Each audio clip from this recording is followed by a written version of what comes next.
আজকে করেছি লাউ পাতার পুর ভরা পকোড়া। লাউ পাতার পকোড়া করার জন্য লাউ পাতাটাকে নিয়ে এসেছি, নরম লাউ পাতা। লাউ পাতাকে নিয়ে এসে সুন্দরভাবে বোটা থেকে কেটে নিয়ে একটু গরম জলে ভাপ দিয়ে দিয়েছিলাম, তাহলে জারটাও চলে যাবে আর পাতাটা নরম হয়ে যাবে। ঠিক আছে, এইভাবে রেখে দিয়েছিলাম। এখানে ওপরে যে ইয়েটা দিয়েছি, এটা হচ্ছে একটু আছে ছাতু আর একটু আছে বেসন। 2 চামচ ছাতু আছে, 1 চামচ বেসন আছে, কালো জিরে আছে, নুন, একটু হলুদ। ঠিক আছে, এই দিয়ে ওটাকে তৈরি করে রেখে দিয়েছিলাম। আর এই যে পাতা, এই পাতার ভেতরে দিয়েছি মসুর ডাল। মসুর ডালটাকে সকালে ভিজিয়েছিলাম, ভিজিয়ে বেটে নিয়ে এসেছি।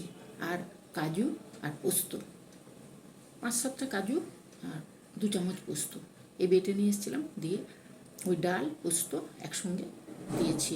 ওর মধ্যে দিয়েছি কি বলতো, গোলমরিচের গুঁড়ো দিয়েছি, সামান্য একটু চিনি দিয়েছি, একটু নুন দিয়েছি, একটু হলুদ দিয়েছি, আর একটু কাঁচা তেল দিয়েছি, একটা পেঁয়াজ, কাঁচা লঙ্কা। তোমরা যেমন ঝাল খাবে সেইভাবে দেবে। এই দিয়ে ওইটাকে একদম জল দিয়ে বাটবে না, কিন্তু শুকনো করে বেটে নিয়ে আসতে হবে। বেটে নিয়ে এসে এবারে পাতাটাকে দিয়ে ওর ভেতরে দিয়েছি, ভেতরে দিয়ে পাতাটাকে ভাঁজ করেছি, 2 সাইড দিয়ে দিয়েছি, ওই সাইড দিয়ে এনেছি, দিয়ে ছোটো কাঠি দিয়ে দিয়েছি, নাহলে পাতাটা তেলের মধ্যে দিলে ছেড়ে যাবে।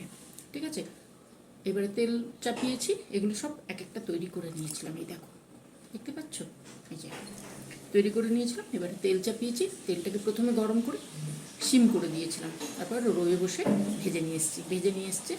দেখো, তোমরা এইভাবে চায়ের সঙ্গেও খেতে পারো, গরম ভাতেও খেতে পারো, আবার সস দিয়েও খেতে পারো। আমি এখন সস দিয়ে খাবো। ভেতরটা তোমাদেরকে দেখাই একটু,